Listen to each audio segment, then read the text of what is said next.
Yeah, so Junko, as you've seen, is back now and up to speed. So he has contributed when he came in last weekend. So he's now available and ready to play, which is great.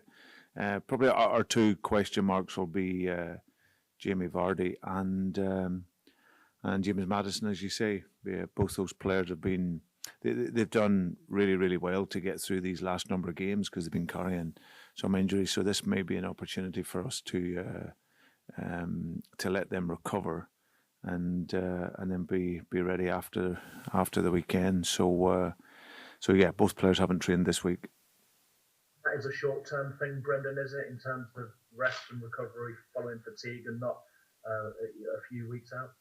Yeah, no, it's primarily it's not even fatigue. They've had issues, obviously, Jamie, around his hip and groin area, and James with his knee. So, and because of the games and the closeness of the game, they haven't been able to have the recovery period and rest period, which would allow it to settle right down. So we're having to look and see where we can do that for the benefit of them for the short and the longer term. So this is probably going to be the weekend where they'll miss out, which will get them ready again for the games after that.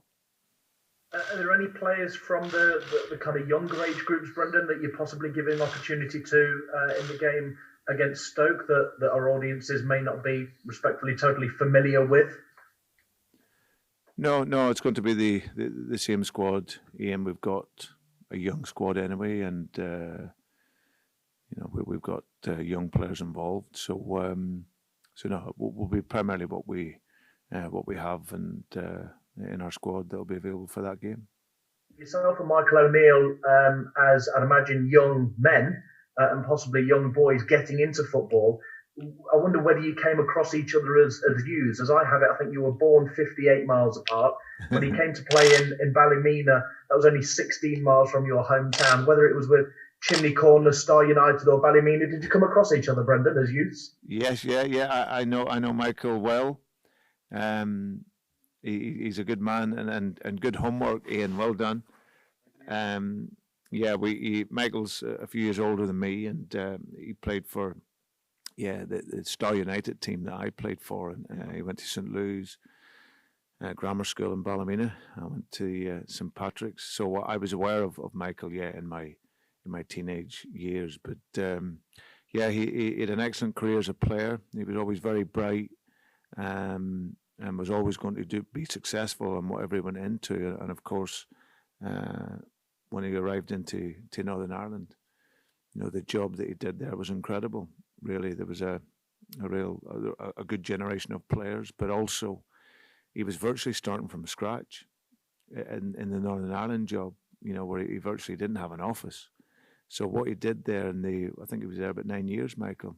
The job he did from when he first went in to creating an environment for the players to come, and I know from speaking to the likes of Johnny and other players how they really bought into what Michael was doing.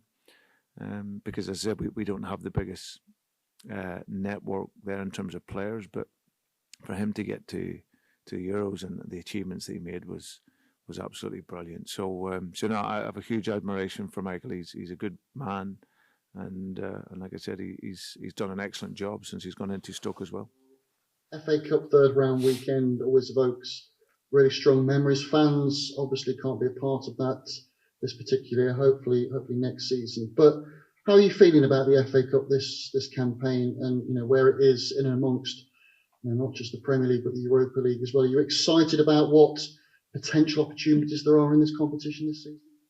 Yeah, I think we're arriving into a period now in this virtually the second part of the season where we're in with the possibility of 3 competitions, and the FA Cup being one of them. It's of course it's traditionally a very, very important competition in our football calendar here in Britain. So yeah, but we're excited by it all the same, and our idea is can we arrive in the final. So we have a tough game against Stoke, but there's certainly no less importance for us. It's a competition that we want to do well in for the players, for our supporters, and for the club in general. And we want to give everything to achieve success in it.